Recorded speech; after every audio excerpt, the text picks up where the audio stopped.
What's up, everybody? Welcome into SEC After Dark. The crew is here, minus Hammer. We are rocking. We are rolling. It is Thursday night for a massive weekend of college football, most notably SEC football. Stephen Willis from Lockdown Ole Miss joins me. Mike Huseman, Off Season After Dark. Your double dose of Bama with Jake Thomas, Bama After Dark, most notably Jeb Beecham, and one half of the Biscuits and SEC Boss Man. Got his new lighting system looking good, man. Yeah. Looking good. That backdrop's looking good. Got a little Aggie love in there. Got the Texas State flag. I don't know what the other flag is over there, but another Aggie flag. Another Aggie flag. Looking good, man. And I'm Corey Burton, host of there you go. There you go. Homer. Yep, big time. Because you run the state of Texas. Okay, Corey. I looked on our spreadsheet to find out what we were talking about tonight, and you highlighted Vanderbilt and Utah State. What? Seriously? Yeah, no, we ain't doing that. That has to be Corey. Notre Dame and Arkansas has to be talked about. I initially had Vandy on the sheet, but every one of us picked Vandy, so there's no talking point. So I put Notre Dame and Arkansas on the final one. Yeah, Corey. Homers. Homer. You guys know I don't access this. You guys know I don't access the spreadsheet. What do you? That's a lie. I don't look at the spreadsheet because I never fill it out. Get to the last second.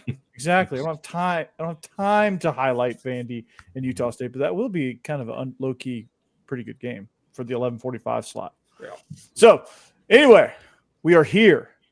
Shall we partake in some lava? Let's do it.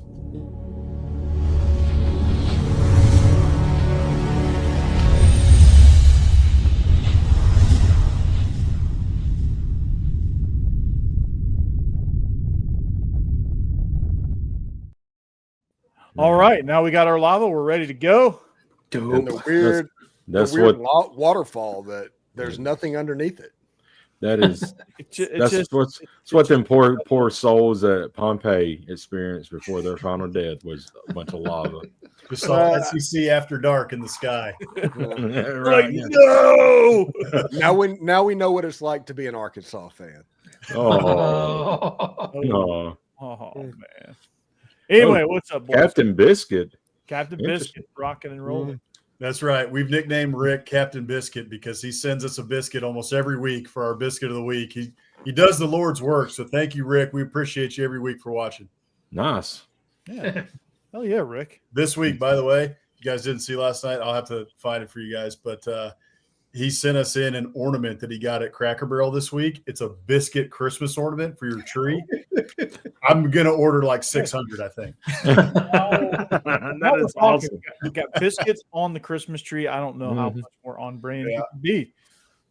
So let's get it started, shall we, Jake? Kind of a big game this week, just a little bit. A couple of a little scrimmage here in Athens.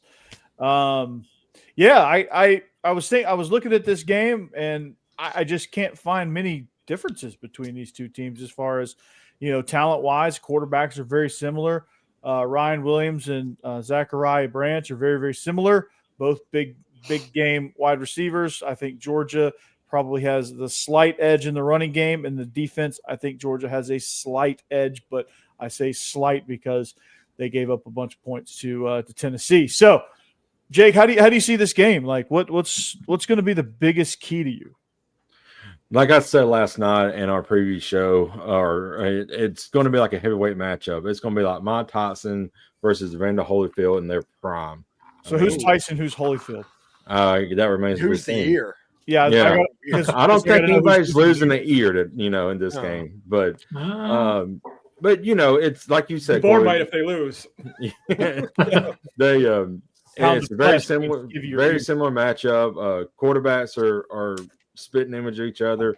The running game, Alabama's going to be boosted with getting Jim Miller back, and the run defense is going to be boosted by getting Tim Keene back. I know he's probable, but I don't see how you're going to keep him off the field. He's been electric on the sideline the last couple of weeks, so I know he's chomping the bit to get on the field. But it's going to be a great matchup. I don't really see any team pulling away like Alabama did last year, and then Georgia having to make a make a comeback, incredible comeback that they made, and then Ron Williams just doing Ron Williams things there.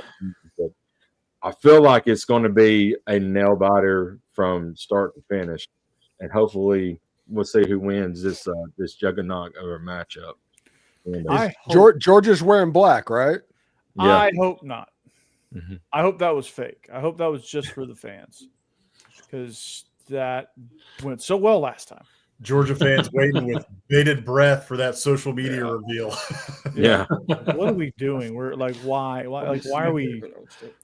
Why can't we just wear the black jerseys and not make any big deal about it? Like, I don't understand it. Black is part of for a funeral. The funeral. That's right. Yeah, somewhere Scott Cochran's like, they're doing this again. Yes. Mm-hmm. I saw somebody say that they need to hire Scott Cochran just for 1 week. that Kalen DeBoer should do that just to have Scott Cochran going around. They're going to a funeral. Oh yeah, they're going to a funeral. Oh, Yeah. I think Steve said that. Mm-hmm. In a bizarre award, Army just got a targeting on a crush the quarterback on a slide. That's like very un-Army like.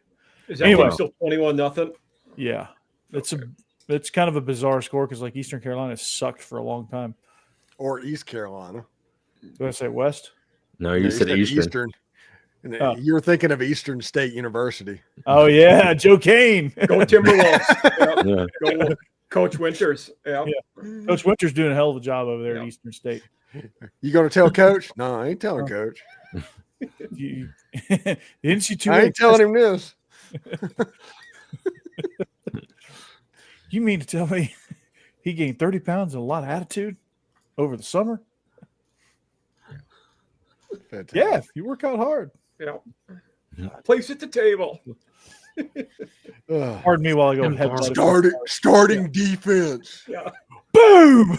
Just puts his head through a bunch of cars, man. That's Jake. My gosh, that was awesome. Yeah. That's Jake, what? if Bama's going to win this game, who is one player that just has to ball out? Maybe Jam Miller, but wide receiver, Darnell Washington. Defense, who has to play? Who'd you say, Steve? Darnell Washington. Yeah, no. Steelers. I really think a guy that I have on my eye on this game, I think he's going to make a big impact, is Bray Hubbard. We saw what he did against Florida State. He kind of lagged around and wasn't really involved in that game. Now you see him kind of coming up with an edge about him. He's all over the run games right now. I know it's a sample size against ULM, I understand, against Wisconsin, but you see this team have a different attitude about them since that loss at Florida State, and I really think that was an anomaly, but I really think Bray Hubbard's going to have a big game. I think he's going to have a huge impact late in this game. Yeah, we hope to neutralize that, but with Georgia, it's I think the tight ends are going to have Lawson Lucky and Oscar Delp are going to have to really get involved in this game plan. I think Bobo, all jokes aside, Steve, I know you're chomping at the bit for this one, but the offense is improving. He is opening things up. Israel and I talked about that last night. I mean, a little bit, but he's doing it, and he's starting to push the ball down the field a little bit more. London Humphreys had an amazing game against Tennessee. We're out of freaking nowhere. But Georgia's receivers are going to have to obviously have a great game. But I think that if Georgia's going to win this game, it's going to have to find some mismatch with Lawson Lucky, who's extremely athletic, and Oscar Delp as well. They're going to have to get those two guys involved. I think the main player for Georgia to win this game is Zach Branch. I'm assuming they're going to try their game plan is going to be try to neutralize him. So in order to free him up, they're going to have some things on the inside as well. And they'll have to use him in the quick game because if you look at the O-line, their pressure rate's very bad. So that's why they're getting rid of the ball quick. And I think that's one place where Bama could have an advantage. I think LT Overton could be a big player in this game. But if they're getting the ball away quick, Branch is definitely a guy that will need to make plays. Yeah, and Green being hurt in this game really hampers, that right side for Georgia. Alabama has issues on the right side. Georgia's going to have issues on the right side. So we'll see if the team takes advantage of it. And defensively, Ellis Robinson's going to have to figure something out. I mean, he came into the season as one of the best corners in the SEC and maybe even the country, and he got absolutely torched by Brazel against Tennessee. And so he's going to have to figure some things out. He's going to have a much better game against he's going to be matched up against Ryan Williams. So he's really going to have to make something happen there. Hey, on the other side too, you got Damani Jackson, who's playing pretty dadgum well. PFF put out a tweet today, 55 coverage snaps, 0 catches allowed for Damani Jackson. So, Georgia, whoever he's matched up on, it'll be interesting to see, how they attack that. They might match him up on Ryan Williams. I mean, I don't know if they're going to do some sort of field boundary and it's just luck of the draw, or if they're going to send him with him, or what they're going to do. I don't know exactly what they're. Ryan Williams, you talking about Zachariah Branch? Yeah. You said Damani Jackson. We're talking about Damani Jackson. Yeah, Damani Jackson for the top. Yeah. Oh, which is the Italian word for tomorrow, by the way. That's what that word means. Well, he's messed up on Ryan Williams all week during practice. Yeah, he did a great job, I guess. For some reason, I don't know. I spaced out. Thought you guys were still. It's all good. No. But I want to know too, Corey, where the hell is Noah Thomas? I mean, we watched him at A&M. He could have been wide receiver 1 at A&M, not now. We got 2 really incredible ones, but I thought he was going to go to Georgia. I mean, Georgia's got good receivers, but I thought he would be producing at a lot higher level than 3 catches for 24 yards so far. Yeah, I don't know where he's been either. I don't know that the offense has been consistent enough to really support more than just one receiver.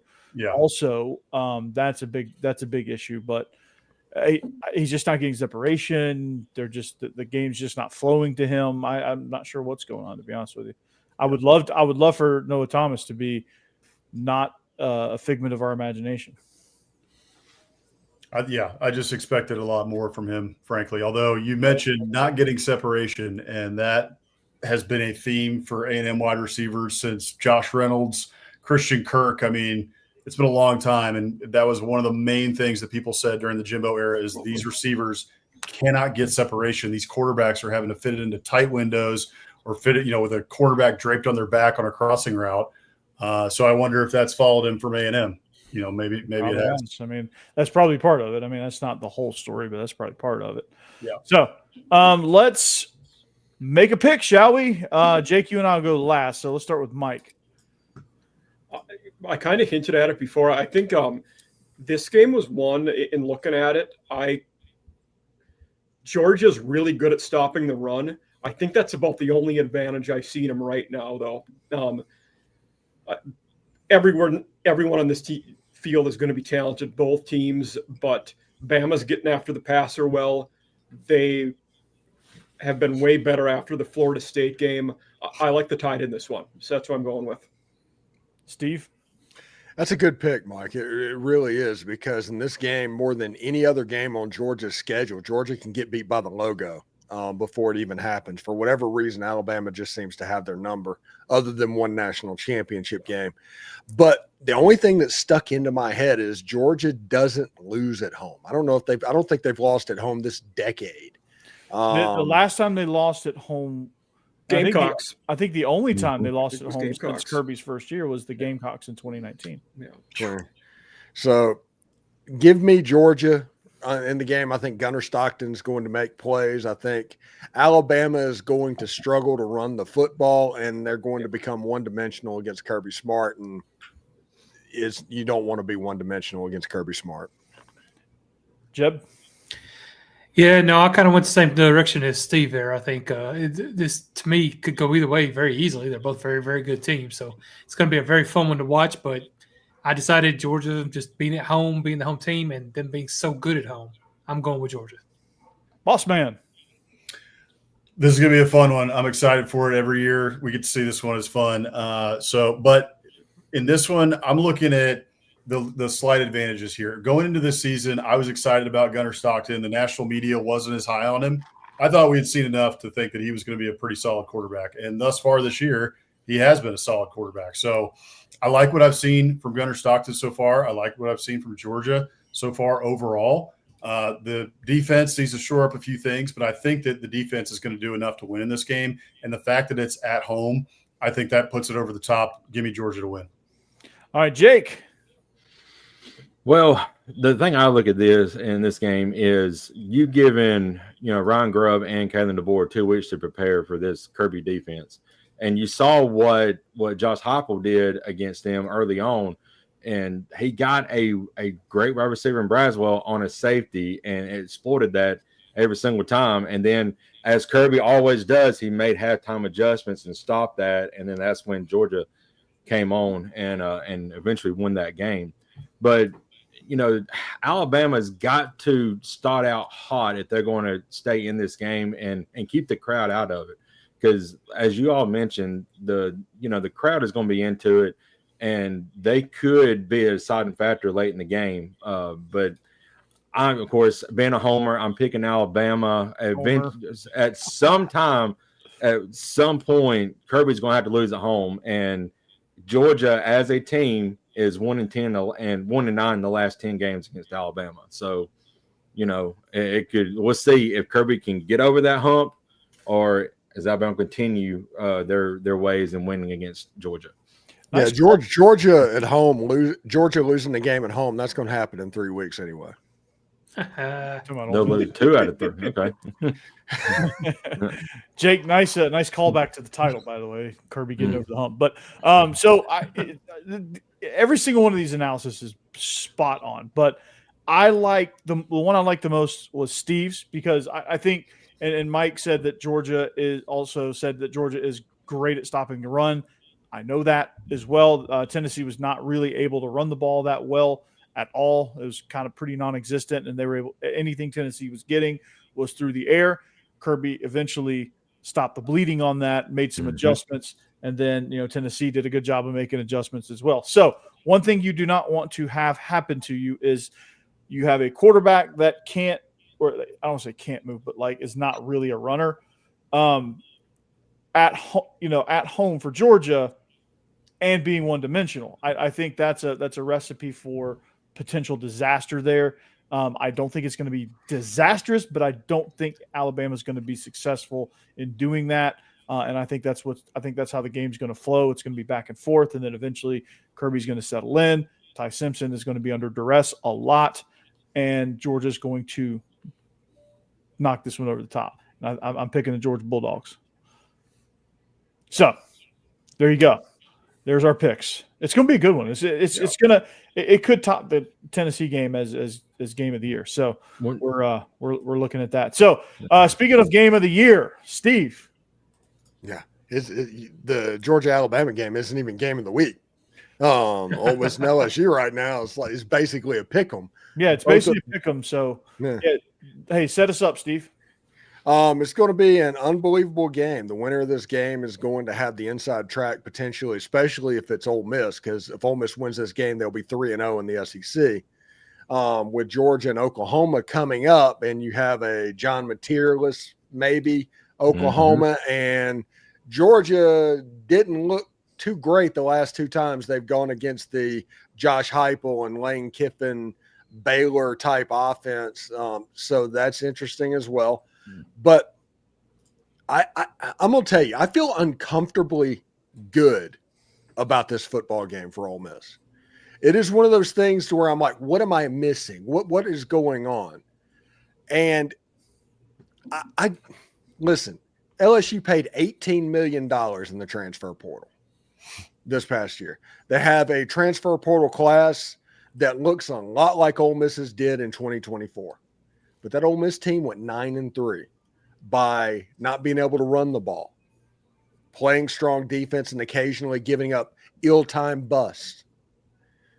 And if you keep playing these close games, you're eventually going to lose one of them. And then Ole Miss finds this gem of a quarterback in Trinidad Chambliss, who I term as an athletic game manager. He can beat you with his legs, but he just distributes the ball around like a point guard and lets Lane Kiffin's elite weapons that he's accumulated kind of do their own thing. Mm-hmm. And I think all of that's going to nullify Harold Perkins and Whit Weeks in the middle of the defense for LSU because, listen, all week Lane Kiffin, who's had a pretty good week, if we're going to be honest about it. But Lane Kiffin's had this cat that ate the canary grin on his face every time he talked about LSU's defense. And when he has that, it's usually because he's found something. And he can't wait to see what happens. And I think what he's found is the advantage that Ole Miss's tight ends have against the middle linebackers against LSU. They're going to exploit the middle of the field. They're going to run the ball. They're going to run the clock, and Ole Miss is going to win this game. There you go. Hey, speaking of which, I hate how, and I think we've probably had discussions on this before, but I hate how game manager. I know you probably didn't mean it that way, but how game manager has been such a kind of a derogatory term towards. Yeah, every quarterback should strive to be a game manager. Absolutely, I hate that term. Because you want them to be great in situational football, like that's kind of their job description. So, yeah, give me a game manager all freaking day long. It's just another way of saying they're not talented, which I don't. Yeah, everybody wants Lamar Jackson at quarterback. That's become the standard. Or Patrick Mahomes, to where the quarterback is 90% of the offensive team. If the quarterback goes down, there's no way. In a perfect world, you're distributing to other elite weapons and making your offense harder to defend. I hate the term negatively using game manager because that was not what I was doing. Talking about him being a point guard was my point. I just know alarm bells went up. Like people listening are probably like, "Oh, game manager!" Like, "Oh gosh!" Like, that they think, "Oh, game manager! Oh, he's just not very good." And I know you didn't because I know you know better, but. It's just one of those terms that just grinds my gears, and I don't know why. Like, because people just throw that negative connotation on it. You get the impression that he doesn't have a big arm. He's not a great thrower. He's just good at accuracy. He's good at hitting his points short. I'll take freaking accuracy, man. For sure. No, I'm just saying. I think that's the impression people get when they hear game managers. You know why Vanderbilt? It's not Brett Favre. He's not tossing it downfield. He's just. You know why Vanderbilt's better? Because Diego Pavia has become a better game manager. Yeah. But Steve's right. All quarterbacks should strive to be good game managers. I mean, that should be your job. Yeah. One of the things that he does really well is the ball doesn't come out late. Yeah. Everything is on time. Mm-hmm. And that allows him, even though he might not have the strongest arm, he has an accurate arm, but that allows the safety not to be able to get there over the top or something like that because his timing is really good. As a quarterback, it's weird that he's only been at Ole Miss since June. Yeah. It's basically having a true freshman type quarterback. But how many years has he got? Oh, he this is his last year of eligibility unless he gets a Pavia waiver. Oh, okay. So I've been really impressed with. It also seems he's keeping the defense off balance. He is quick with his mind, right? I mean, he's going through his progressions. I think 7 wide receivers had a catch in the game last week. We talked about that last night, Mike, on Biscuits SEC Live. I mean, it's just impressive how much he's spreading the ball around for someone who's only been on campus for not very long in this offense, right? So he has a really good feel for the offense, and that's scary. And because you make those anticipation throws, and you can seemingly fit it into tight windows, but really and truly that takes impeccable timing versus arm talent. And that's what I liked about Trinidad Chambliss. And, as dynamic as Austin Simmons is, Steve, you guys got a great problem on your hands. But going back to the other side of the coin here with LSU, it just something just seems off with them. Anytime in this league, if a team turns the ball over 5 times in this league, it should be a rout. It should be a blowout. Yeah, a mauling. There's nothing wrong with them on defense, though. They're very good on defense. Very good. Yeah. But there's very wrong on offense. We have to find out if who they played is just not as good as we thought on offense. Like Clemson's not. It's better than most team schedules have been so far, though. Yeah. So we just got to figure out what's going on there. But your defense gives you 5 turnovers. That should be at least 3 touchdowns. Yeah. In some of those situations. I think they should have won 35-10 in that game instead of 20-10. Oh, at least, yeah. And easily. And there's a reason why BK was mad about that question, not because it was inappropriate, because there's some truth behind it. and he knows. And Florida has a really good defense. So, I mean, 35-10 sounds reasonable to me. I don't think they should have blown them out too bad, but still.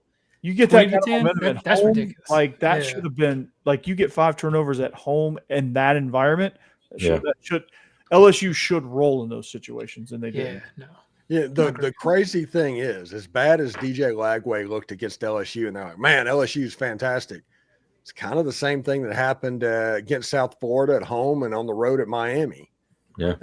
I mean, there's just a real theory that DJ Lagway is not a good quarterback right now under no circumstances. Yeah. He was so hyped in the off season, and he just looks awful right now.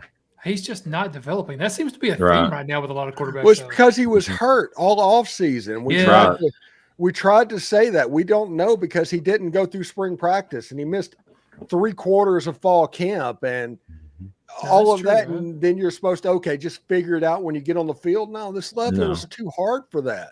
There's athletes everywhere. Yeah. Reps matter. Yeah. So, yeah.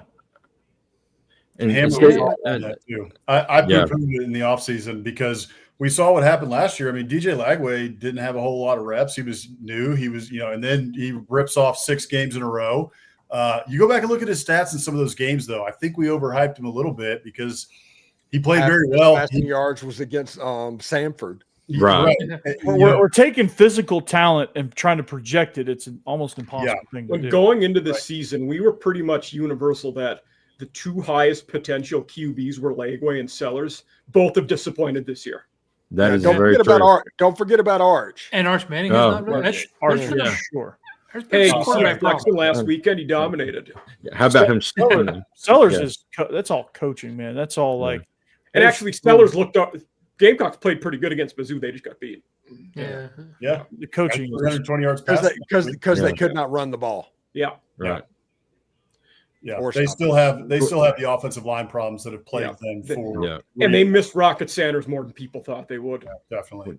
Yeah. And Corey, you brought up timing. Steve, I got to ask you this: the timing of Lainey Kiffin coming out saying she's dating Whit Weeks, is that timing? There's some timing.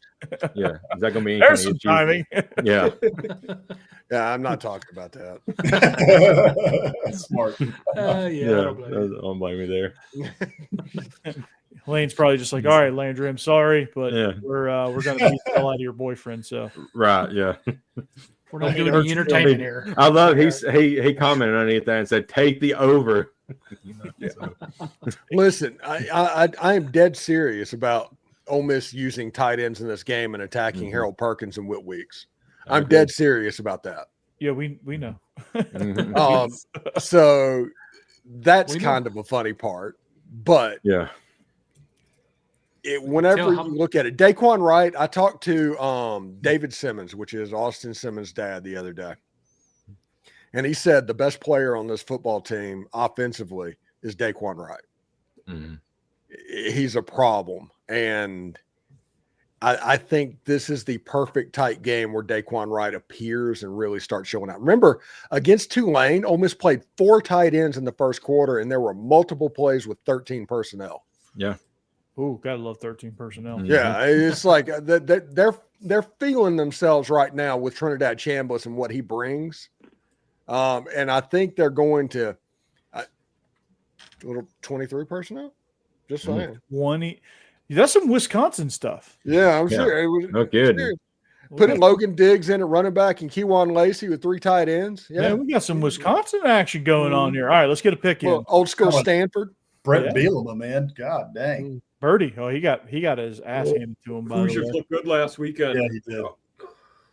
I think he had you should not be ranked when you give up 63 points in a game. Are they still ranked? Yes, they are still ranked. Still ranked. Yes.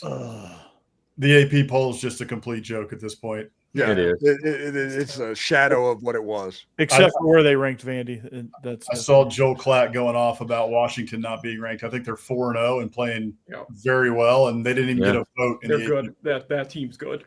Listen, Ole Miss went out and just completely destroyed Tulane, who a week ago, 4 days earlier, everybody was talking how Ole Miss better look out. They might beat you. This is an upset. This is a really good team. And then on Monday, it was like, oh, you should have destroyed them. They're terrible. Yeah. No. not how this That's works. not the way that works. No. Yeah, what are we doing here? Yeah, I will tell you real quick, a G5 team that looks really good right now is Memphis. Memphis looks really good. yeah. That was a good game. No. Uh-oh. It was a good game. Not so fast, my friend. Yeah. Memphis was good last year. They are not as good this year. The problem that Arkansas had is that their defense played completely without effort.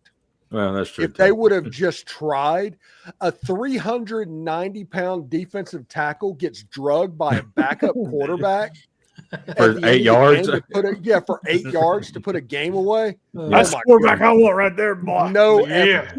Just fall down and hold the legs, and he's not going to drag you. Yeah. A G5 team nobody's talking about that's pretty good is North Texas. North Texas looks really good. Yep. Yeah. Mm-hmm. Georgia State's not a good G5 team. Yeah. No, between Ole Miss and Vandy, they gave up 133 points in 2 games. Golly. Oof. I mean, they started the QB that had been at practice for like 3 days in week 2 when TJ Finley transferred there. Yep. God. That other quarterback's pretty solid. I'll say that. But he was a kid before. Yeah. Yeah. The last time Vanderbilt scored 70 points, their quarterback got shot down over France in World War One. Wow. Yeah. Like that's an actual thing. Over 100 years ago, we're talking about. Yeah. Steve remembers. I put that stat in our newsletter this week. He's like, see, we're gonna put this stat in here. Yeah, shot down over France, huh? We're here because we're here because we're here. That was a song they sang in World War One. Everybody, All right. I guess we need to make our picks here, Corey. Wow, we need to pick. Start us off then. You'll never take me alive, Copper. Yeah. Ole Miss will be LSU. Copper. Yeah, I think Ole Miss has found lightning in a bottle with Trinidad here, and man, my gosh, that kid can play, he can ball, and LSU, we've talked about it, they just have not looked steady yet. Not the team I thought they was going to be. I thought it'd be a lot better, and so I think Ole Miss is going to win this by at least 10. Boss man. I just like this matchup here for Ole Miss. I'm looking at this game. I mean, basically pick them like you guys said, 1.5 points here. Ooh, the suspense. The other week, on Saturday, crushed them. That doesn't matter. Their offense, even in the first half, the first quarter, did not look that good. They were sputtering. It took them time to get things going, which is now, 4 weeks we've seen that. This offense, I don't know what's going on. Garrett Nussmeier, playing okay, but LSU's defense is, I think, 9th in passing defense in the SEC. So their defense is being a little bit overhyped to me right now. I don't think that they've really seen a team as good as Ole Miss. Clemson is not good. Clemson is not a very good football team. So that win does not look very impressive to me anymore. And so now I'm looking at this game. They have to go on the road to Ole Miss. You're playing an Ole Miss team that is just red hot right now. Trinidad Chambliss, his stats are off the charts in the last 2 weeks, and playing like one of the best quarterbacks in the SEC. And frankly, he has another game. He has a game like he does against LSU. If he did, from what the past 2 weeks have looked like, he should be in the Heisman conversation. I mean, it's that simple, even without playing, the first couple games of the year. So I also don't think that LSU is going to be able to exploit Ole Miss's biggest weakness. Ole Miss's biggest weakness being their rush defense. They rank last in the SEC in rush defense. LSU is last in the SEC in rushing offense.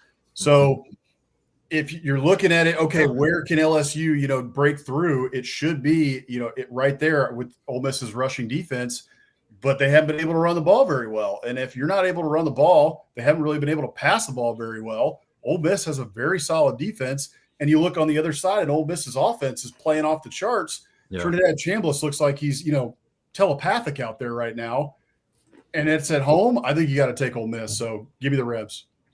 And if you look at their schedule after this game, they got South Carolina. After that, they got Vandy, A&M, and Alabama coming up the next 3 after South Carolina. So this is almost a must-win for them. And that Vandy game is an 11 a.m. kick at Vanderbilt. That's a weird time slot. That's it is time slot. That's squirrely. It's squirrely. Yeah. So I'm along the same lines as you, boss man. Like, I don't see where LSU can get their advantage because their weakness matches up with Ole Miss's weakness in the fact that they're both weak in those categories. So that's going to kind of cancel each other out.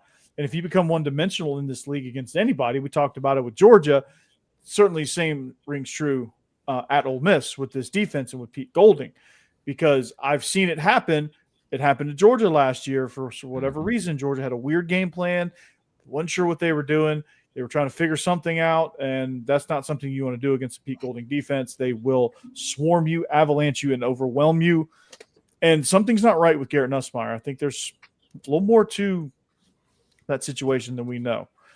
And I haven't seen enough from the weapons. Like, I don't think this LSU team is just in the right frame of mind. Their defense is very sporty. Their defense can get after you, but they're not overwhelming. They're not underwhelming. They're just whelming, which is not where you want to be with an $18 million NIL payroll. So I'm taking Ole Miss. Huh? I think you can in Europe. I think you can do that in Europe. You can whelm in Europe. Yeah. I think One thing too to mention here, LSU, again, their defense playing pretty well, but a little bit overhyped, I think. They are susceptible to the big play, which Ole Miss has lived off of for a long time with Lane Kiffin. Yep. LSU, 4th in the conference in giving up plays 20-plus yards, 7 plays of 20-plus yards, and 10-plus yards. They're 9th in the SEC. So they've given up 26 pass plays of 10-plus yards. So got to like that for Ole Miss. And also this weekend, Traylon Ray is probably going to be making his season debut for Ole Miss, and he is a low 4.3 guy at wide receiver that Lane Kiffin can probably put in and get a matchup every now and then nobody's seen. Have fun, Baker. Yeah, there you go. So I don't know if you guys heard me, but I am picking Ole Miss. Jeb? I will begrudgingly admit Lane Kiffin is not terrible at this offense stuff. They have Ole Miss has. He's all right. He's okay. He can do. And honestly, he's done so far this season the one thing that he needed to do to get better, and that was get out of his own way. Ole Miss is doing a great job of just play calling, hitting you with just everything, in ways you just don't see coming. This Trinidad guy, I mean, he's rushed for over 100 yards in one game, almost 100 yards in the other, thrown for over 300 yards in both of them. It's been very impressive, and just the fact that team has impressed me so much, and the other team has not up to this point. I know LSU's good, but they just have not impressed me yet. I have to go with Ole Miss. I have to keep riding that train right now until they prove me wrong. So Lane train, yeah, and I will gloat if Lane does get around to prove me wrong, but right now he is not. So I'll go with Ole Miss. Mike, I'm also going to go Ole Miss. I don't have as much faith as some of you guys. I think this will be a relatively low-scoring one. I don't see either team running the ball very well. LSU's 10th in the country in run D, and as several of you pointed out, LSU is not running the ball, and I think LSU's path to winning is Caden Durham having a very good game. They haven't shown they can do that yet. So I in this game, with the margins as close as I see them, I'm going to lean with the home team in a spread this tight. Steve.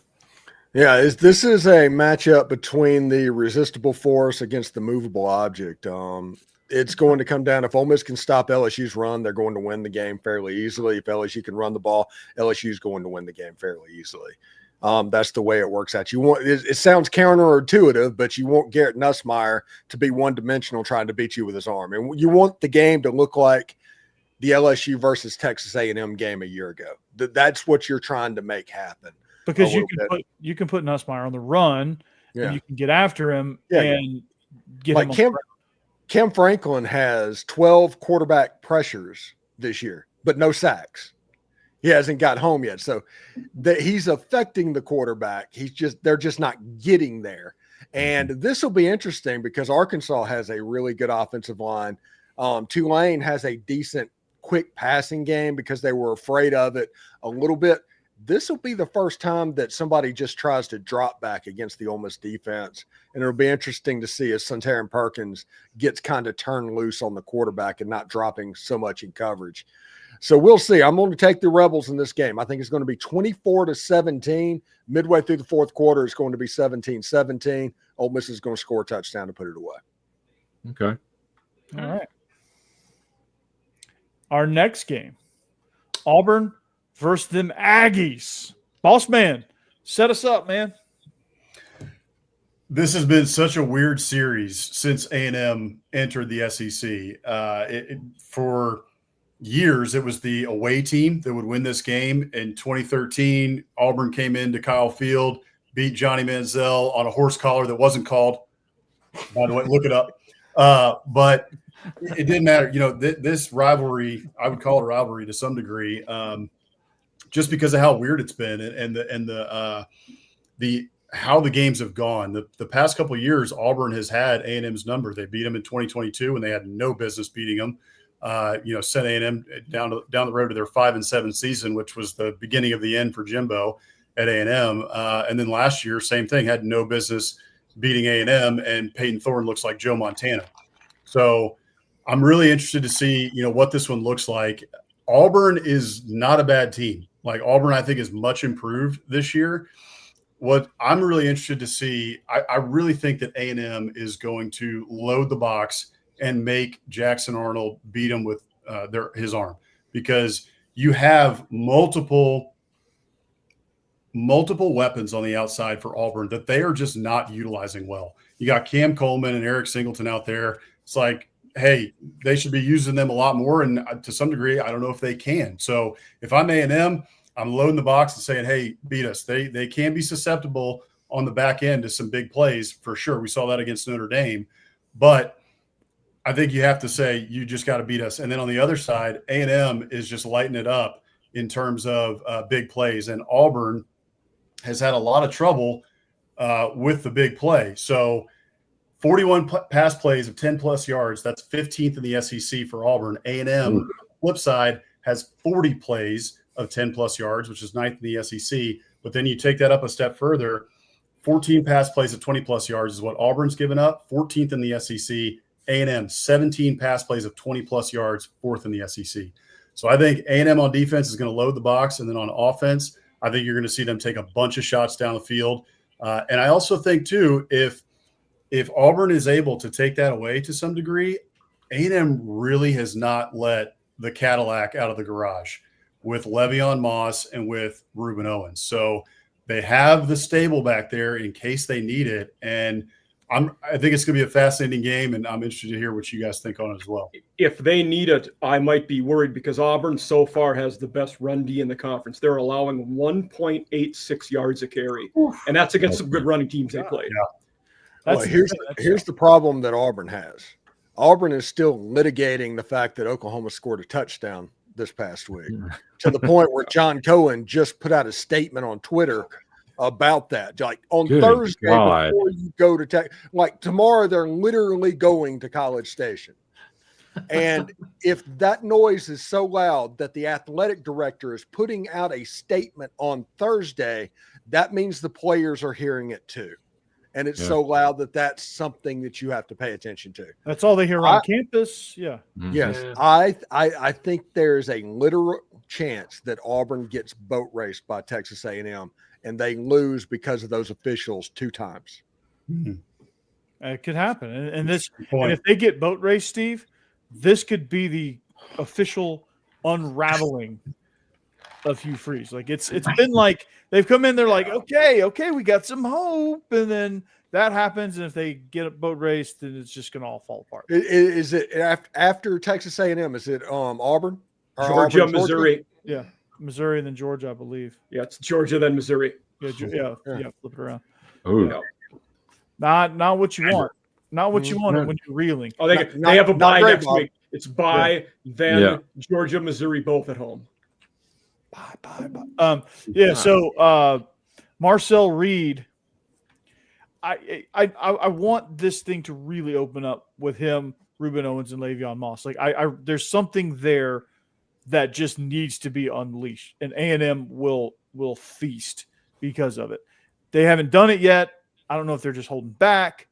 I don't know if they're just not doing it because we don't really need to. We're winning games, but like, dude, they could boat race some people. They could boat race Auburn if they unleashed the full stable of backs. I think it's a little bit of both, Corey. I mean, I think it's been, hey, we're able to win like this. And in the preseason, Colin Klein told multiple media members who didn't really believe him. I think he told them off the record. He just said, we're going to take a lot of shots. Like this team is going to move the ball down the field. That's going to be our identity.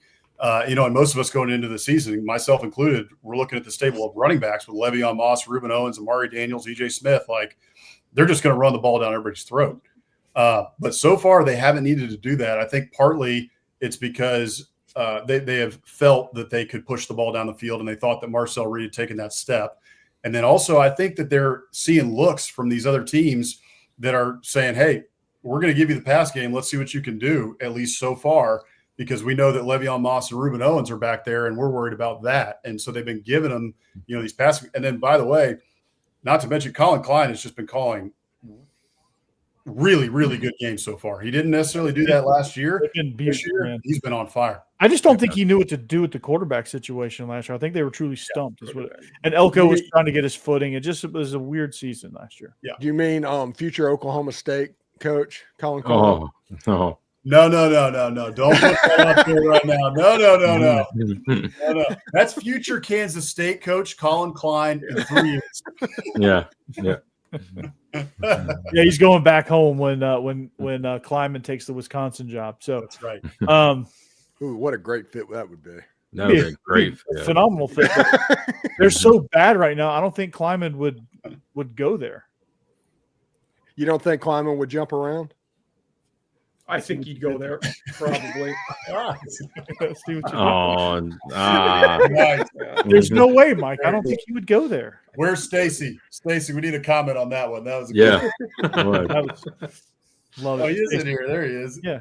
Any good games this weekend? Yeah, there's a couple, Stacy. There's a couple. All right, let's make a pick here. A&M, Texas. Oh, crap. Want me to start it off? It got late early.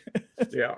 Oh man, yeah, sure did. Let's roll. I'm on A&M. I'll go quick. That's I'm on A&M. I'll leave it at that. There you go. I'll kick it. I'll just finish it off here. I think the keys to this game here are Auburn has to limit the big passing plays of A&M, which I mentioned, and then I think for A&M they got to eliminate the Auburn rushing attack, and I think if they can do that, they win. I think they cover the spread here, so give me the Aggies at home. Yeah, I'll go next. To me, I just feel like A&M is going to kind of overwhelm Auburn a little bit. I don't think they're going to completely run away with it. I think Auburn's defense is good enough to at least keep it respectable, but I just don't feel like A&M is really ever going to be behind in this game. I've got to go with A&M in this one. I think they're just too balanced for Auburn. Yeah, I'm going A&M here too. I think the vertical shot game is going to be overwhelming, but I do think they unleash the run game a little bit more this week against Auburn. I think this is the week that Auburn gets broken because they're still distracted. Yeah. Oklahoma's going to beat them twice. Give me A&M. Right. Two things I saw in the Oklahoma game that Texas A&M can take from is, boss man, you mentioned it, load that box, make Jackson Arnold beat you with his arm, and that offensive line for Auburn looked terrible last week, giving that 10 sacks. And the other thing is, do not leave Cam Coleman on an island. Do not give him a one-on-one opportunity. And I don't know why Oklahoma allowed that all game. But Coleman, with a freshman. And, I mean, he almost single-handedly beat them by himself. So you got to get two eyes on that guy at all times because he's just that good. But I think the home team is going to win here, and I think A&M is going to win this and win fairly easily. Is that everybody? That's everybody. Jeb, did you make a pick? I did. Right. Mm-hmm. I picked A&M. There you go. There you go, man. Thanks for A&M. They're going to beat that Auburn. All right, so a couple of games that we're unanimous on. We're all on Mizzou, 42.5 over UMass. Besides Becky. And she picks against spreads. Yeah. It's a massive spread. that's a massive spread. Yeah, she's leading, so she may be on something. It's a massive spread. The only way they don't cover that spread is if the starters are out by halftime. I mean, UMass I agree with that. Terrible. That's going to be the next game that catches me. Man, that's terrible. All right, we're all on Vanderbilt with a big spread here. Even Becky. That's not even a big spread compared to what Vandy's getting so far this season. Right. Yeah. That's the crazy. Been getting like 28, 38 points. They got 36 points in the first game. I'm like, what? Anyway, that's gonna be low key. Bryson Barnes is a really good quarterback. Yeah. I mean, I think Vanderbilt's gonna overwhelm him, but he's a really good quarterback. I like the way he plays at Utah State. Boss man, you know what I'm talking about. Is that the pig farmer? The guy that was at Utah, the pig farmer? Yeah. Okay. Bryson Barnes. Yeah. That's right. He's a good quarterback. He's good at pig farming and quarterback. So, all right. Notre Dame, Arkansas. Notre Dame 7.5-point favorite. Steve, I'll let you take it away. I think Arkansas is literally 2 fumbles away from being 4-0, and that's important to remember. Everybody's down on Arkansas with the way that they ended up losing to Memphis. That's always going to be a gut punch when you do that. But I think getting back to Fayetteville for the first time, because it was a game in Little Rock, it was Ole Miss, it was in Memphis. This is their first time back in Fayetteville. Notre Dame for the first time comes into town. They hate that it's 11 o'clock in the morning Central Time, but I think that they're going to be up, and I think they're going to cook a little bit. And I just hope the defensive effort is higher than where it was against Memphis, because that was atrocious. That was embarrassing, and that's going to cost Sam Pittman his job. Yeah, I think it's too far gone now. You get that kind of effort, you see some cracks in the dam, and it's only going to get worse because they're only going to and so I like Notre Dame in this game because of that, and because I think Marcus Freeman is still, despite the early season struggles, is still a really good coach. I just don't really trust Arkansas right now. And their defensive effort was atrocious, and I feel like that's only going to get worse. I feel like there's a growing culture problem there. And Jeb? I'm taking Arkansas, by the way. Yeah. Jeb? I was actually debating right between the two of you. Is Arkansas going to step up after that loss against Memphis, or are they going to completely fall apart? And to me, just when I'm looking at what I've seen from them so far, I'm going to side with Steve on this one and think they actually come back and play much better. I don't know if they win this or if they just cover the spread, but I'm going to take Arkansas with those points. Jake? Notre Dame's kind of like a wounded animal right now. They've got to pretty much win out because the 3-loss team probably does not make the playoff. Mm-hmm. So they got their backs against the wall, and I think they come out fighting. And as Corey, you mentioned, the cracks, you see the cracks in the dam at Arkansas. So give me Notre Dame come in and win this game. Yeah, absolutely. Becky's taking Arkansas. Cassie's taking Notre Dame. Hammer's taking Notre Dame. Boss man? I'm taking the Irish as well. I just think that they're too much. Arkansas's on quit watch at this point. I mean, I know that they've played well through a couple of weeks, even though, in some losses, it was just they keep shooting themselves in the foot. That's just the theme of Arkansas under Sam Pittman. But Notre Dame is much better than their number 22 ranking. They have lost 2 games by 4 points. It's 2 losses. So people see the 2 losses. If they haven't watched any Notre Dame, it's like, oh, you got 2 losses. Well, take a look. And if you go back and watch those games, they were in them to the end. And the other thing about it too, is you guys alluded to it, the defense for Arkansas, Notre Dame is putting up points. I mean, they put up 40 on A&M. They put up 50 something last week against the Boilermakers. So I'm worried about this Arkansas defense in this one, and I think that Notre Dame rolls in this one, to be honest. They also gave up 30 points to Purdue. They did. I think Arkansas is going to score points, but I just think that in the end, I think Notre Dame's too much. I think it's like a 45-35 type of game. Yeah, I think Notre Dame's going to score more points than Arkansas. Mike? Notre Dame's the 41st ranked run defense. Their pass defense 130th ranked in the country. I feel like that's not. Give me the Hogs. Give me the Hogs. Yeah. So at home and on offense, Notre Dame's running the ball well lately. I don't think they're built to beat anybody by margin. If they're going on the road and you're giving me a touchdown and a hook, Woo pig. Yeah. Nice. And if they can beat Notre Dame and end their hopes to the playoffs, so where we don't have to even hear about it going into October, that's a win-win for everybody. I mean, I'm not going to be upset if I'm wrong. I just don't think Arkansas has it in them. I don't know that they win. I think they cover 7.5 though. Like Yeah. I could be in that realm. Yeah.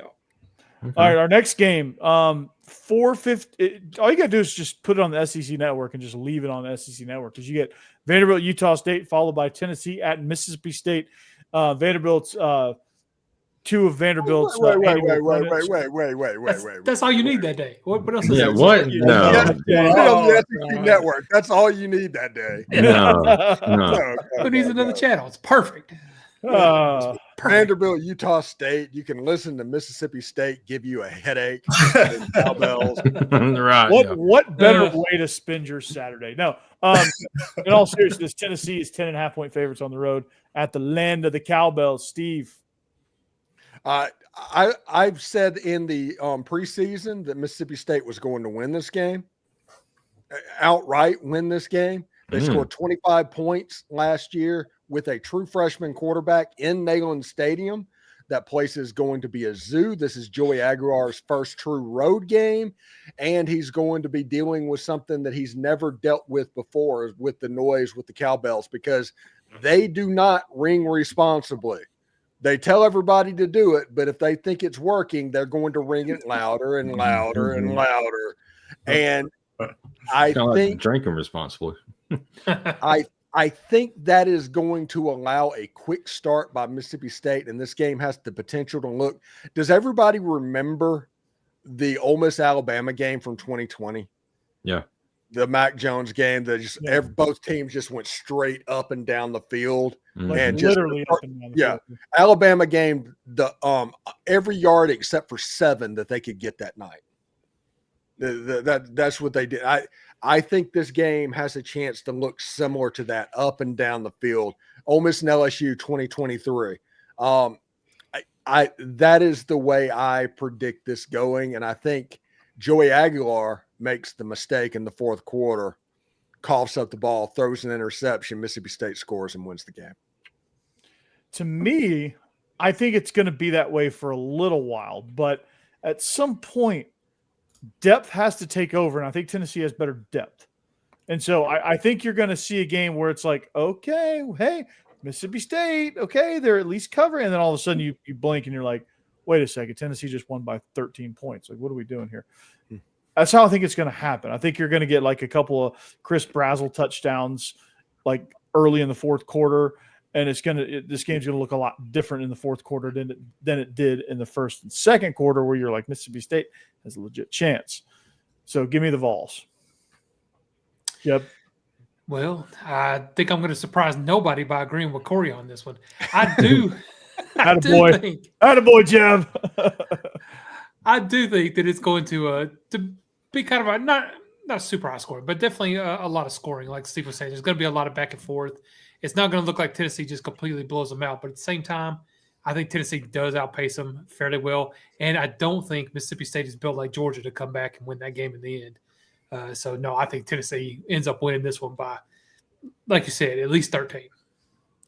But before we move on, just to prove that it just means more in the SEC, a legislator in Oklahoma did a commendation for the doctor that did John Mateer's surgery, congratulating him for doing a good job and saving the season. Oh, good gosh. So the next time you talk about it not meaning more, I'm going to say you're wrong.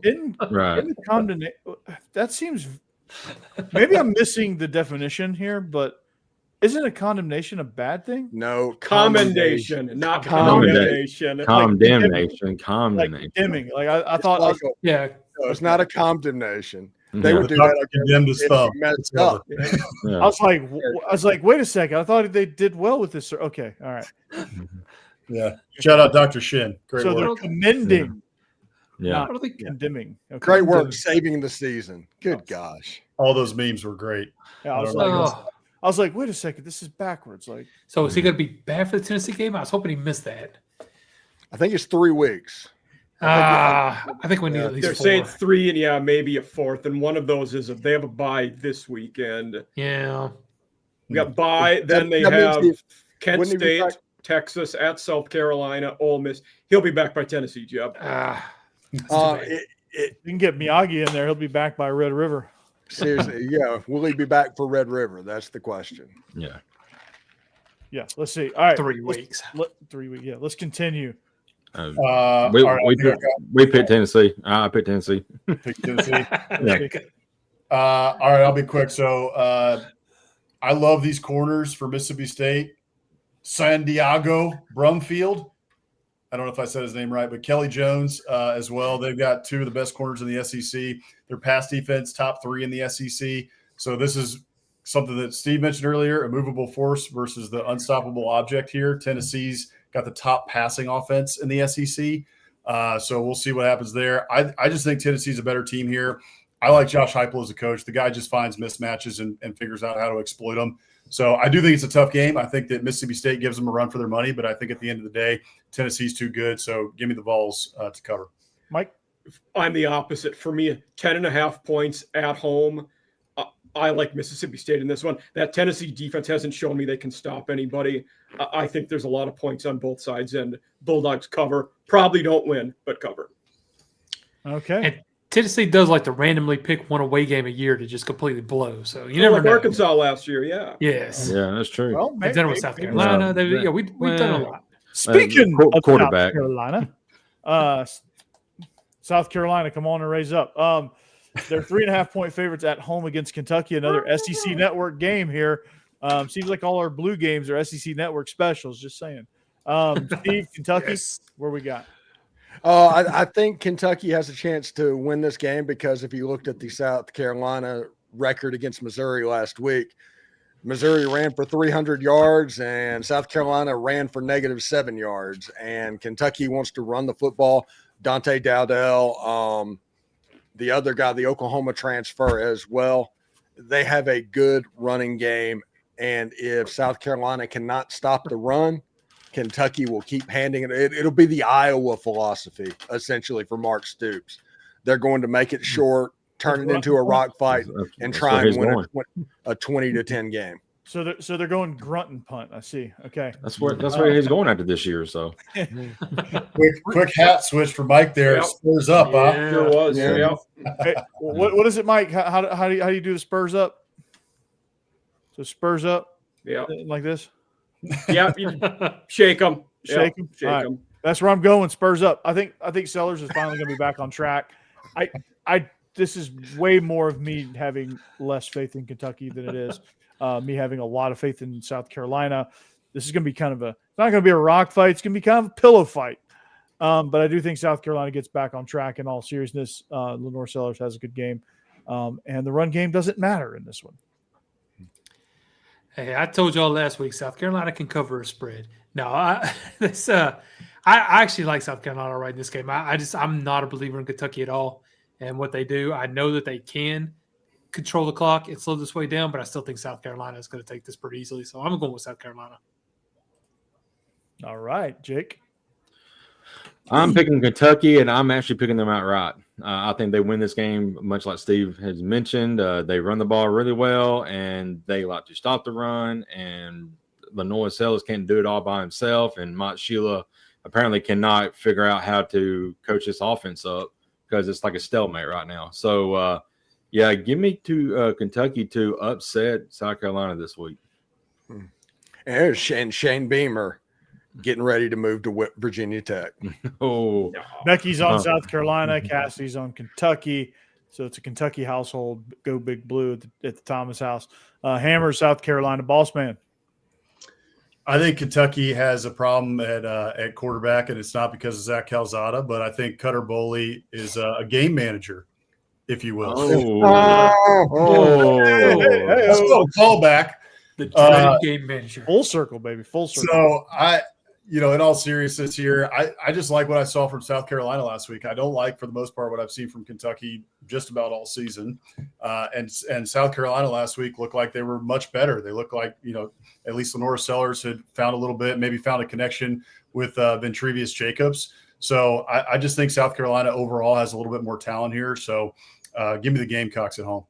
One thing to remember in this game, Mark Stoops' defense wants to take advantage of teams that use explosive plays to move the ball. They want to bait you into doing it. You get interceptions, sacks, things like that. And South Carolina can only do explosive plays right now. That's true. That's interesting. Now, if the legs for Lenore Sellers is allowed to get loose, it's a completely different ball game because it can be a blowout. But if Kentucky can contain the running game of Lenore Sellers and make him beat them throwing the ball, they will probably end up with 3 interceptions and win the game going away. Yeah, Mike, I know. Fun, not surprised who you're picking, but tell us why. Fun fact: in South Carolina games with a line, I am 0-3 in picking them this year. Oh, wow! Because I picked Virginia Tech to cover against the Gamecocks, and they let me down. Is it too late to change my pick? No, Yeah, really. I do like the Gamecocks this one. I think we finally get a good, a Dylan Stewart takeover game where he really is disruptive on the edge, and they have enough against a Kentucky team who is very ho-hum and just, I think, wait until the end of the season. I don't know if we're going to see much life out of them. We haven't seen a lot out of the Gamecocks until the loss against Missouri is the best game they played. So there were some promising things.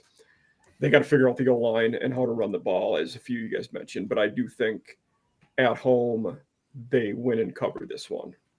All right. Well, that's our picks. Last time at home, they got beat 31-7 by Vanderbilt.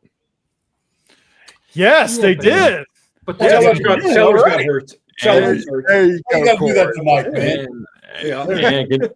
And Kentucky went to Ole Miss last year and won too. So On the anniversary Good of point. this weekend. right, This is the weekend that it's that the happened. SEC, baby. right, What can you do? it is right.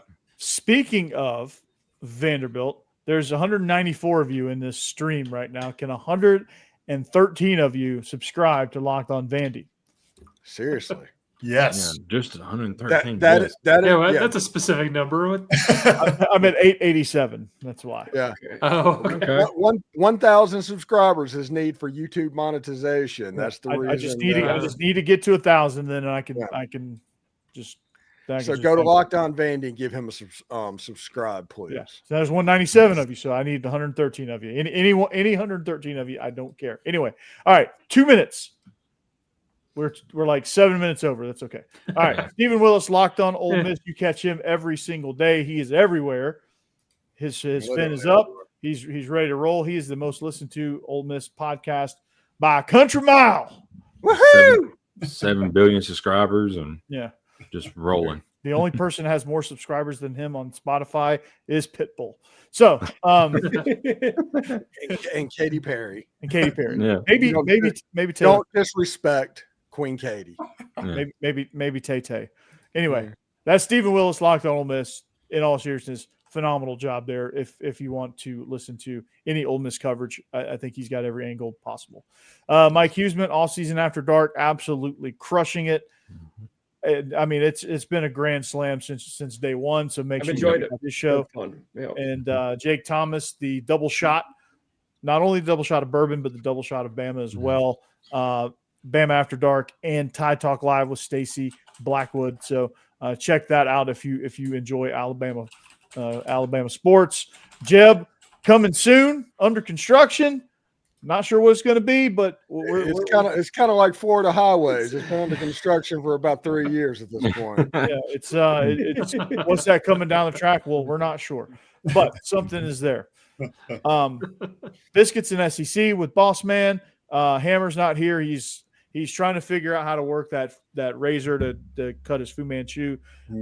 Eventually he'll come back and he'll have a Fu Manchu. So he's doing the Fu Manchu if Texas A&M beats Texas, which if Arch Manning's the quarterback, it looks like it. Yeah, absolutely. So we're going to get that in due time. But that show is phenomenal. Their guest picker segment has been great all year long. And you get to enjoy that, and that's a lot of fun. And of course, you catch me. If 113 more of you catch me, and subscribe, I can monetize. But Locked On Vandy is rocking and rolling right now. Then regular guys, we aired last night. We did another live show last night. It's been with Israel doing 5 a.m. practices. It's not been easy getting him. So our schedule has been kind of off kilter a little bit, but we're working on that. But it's great there. So that being said, we all join forces for SEC After Dark. You can catch the greatest show in all of the college football landscape or college sports landscape right here on this very channel. So make sure you join. Make sure you bring a friend next time. We'll catch you around the bend. Until next time, SEC After Dark. Go Dogs. Anchor down. Gig 'em. Hotty toddy. Spurs up. Roll Tide. Gotta go.